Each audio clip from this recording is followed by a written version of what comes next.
এই মুহূর্তে আলুর সবচাইতে বড় খবর, মমতার নির্দেশে রপ্তানি বন্ধ হলেও কমবে না আলুর দাম, বরং বড় ক্ষতির মুখে পড়বেন চাষি ও কারবারিরা। কলকাতায় কমছে কেজি প্রতি আলুর দাম। বড় ঘোষণা মন্ত্রী বেচারামের। কবে স্বস্তি পাবে ক্রেতারা? আলুর দাম নিয়ে বড় খবর, ব্যবসায়ীরা কি বলছেন বিস্তারিত জানাবো ভিডিওতে। আলু কিনতে আর পকেট ফাঁকা হবে না, সরকারের পদক্ষেপের পর আশাবাদী ব্যবসায়ীরা। ঘাটতি 1 লক্ষ টন আলুর দামে লাগাম পড়বে কি আদৌ?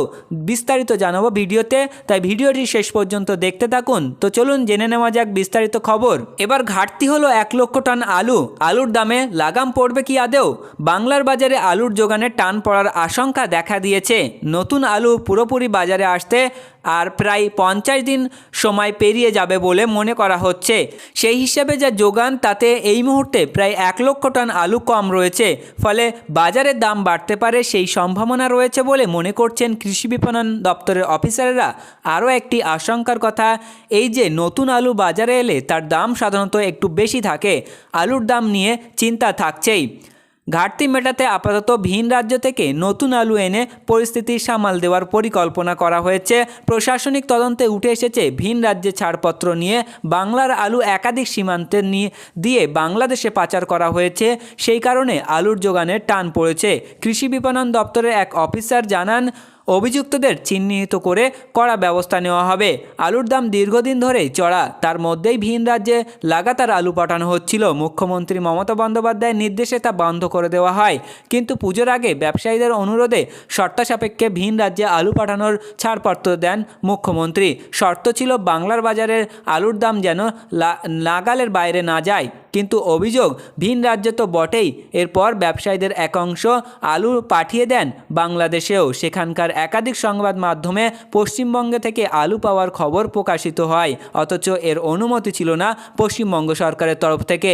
এই খবর পেয়েই রীতিমতো ক্ষুব্ধ হন মুখ্যমন্ত্রী।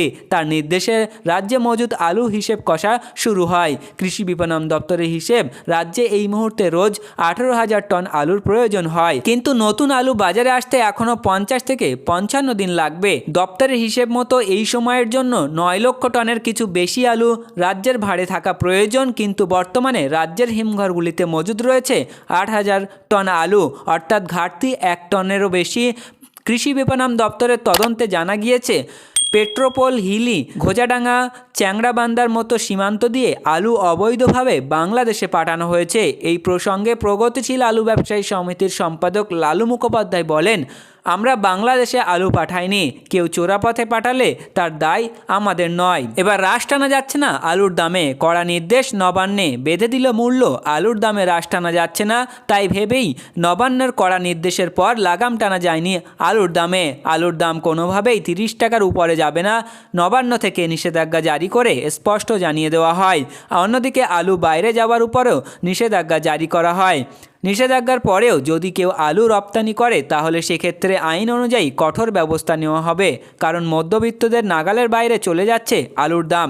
এই মূল্যবৃদ্ধি নিয়ে উদ্বেগ প্রকাশ করেছিলেন, নবান্ন থেকে কড়া নির্দেশ দিয়েছিলেন মুখ্যমন্ত্রী। কিন্তু বর্তমানে বাজারে আলু মিলছে 30 থেকে 32 টাকা কেজি দরে, যার কারণে সমস্যায় পড়তে হচ্ছে ক্রেতা থেকে বিক্রেতা সকলেই। তবে কিছুদিন আগে 35 টাকা কেজি দরে আলু বিক্রি করা হলেও বর্তমানে মুর্শিদাবাদ জেলার বিভিন্ন বাজারে 2 থেকে 3 টাকা কম 32 বা 33 টাকা কেজি দরে আলু বিক্রি করা হচ্ছে। প্রিয় ভিউয়ার্স, এই ছিল আজকের গুরুত্বপূর্ণ খবর। পরবর্তী এ ধরনের আলু সম্পর্কিত গুরুত্বপূর্ণ খবরগুলি জানতে আমাদের চ্যানেলটিকে সাবস্ক্রাইব করে রাখুন, পাশে থাকা ঘন্টাটি বাজিয়ে রাখুন এবং ভিডিওটি আপনার ফেসবুকের মাধ্যমে বন্ধুদের কাছে শেয়ার করে দিতে পারেন।